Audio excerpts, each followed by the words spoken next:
भोजपुरी सिने जगत की पॉपुलर अभिनेत्री आम्रपाली दुबे एक बार फिर बॉलीवुड की हाइट अदाकारा व निर्मात्री प्रियंका चोपड़ा की अगली फिल्म काशी विश्वनाथ में नजर आएंगी। इस फिल्म में आम्रपाली का लुक प्रियंका चोपड़ा की पूर्व प्रदर्शित भोजपुरी फिल्म बम बम बोल रहा है काशी से अलग होगा। इस फिल्म में इनके साथी कलाकारा होंगे भोजपुरी के जुगली स्टार दिनेश लाल यादव निरहुआ।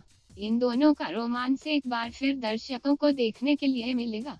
बताते चले कि आम्रपाली दुबे अभिनीत भोजपुरी फिल्म बेटा का प्रदर्शन दीपावली के दिन मुंबई के सिनेमाघरों में किया गया। इस फिल्म को दर्शक काफी पसंद कर रहे हैं।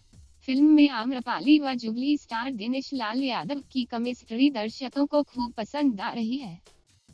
भोजपुरी सिने जगत की पॉपुलर अभिनेत्री आम्रपाली दुबे एक बार फिर बॉलीवुड की हाइट अदाकारा व निर्मात्री प्रियंका चोपड़ा की अगली फिल्म काशी विश्वनाथ में नजर आएंगी।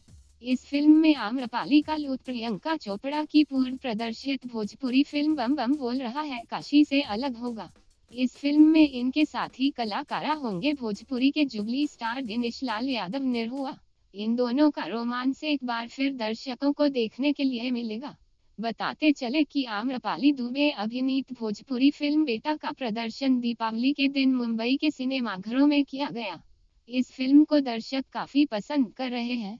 फिल्म में आम्रपाली व जुगली स्टार दिनेश लाल यादव की केमिस्ट्री दर्शकों को खूब पसंद आ रही है।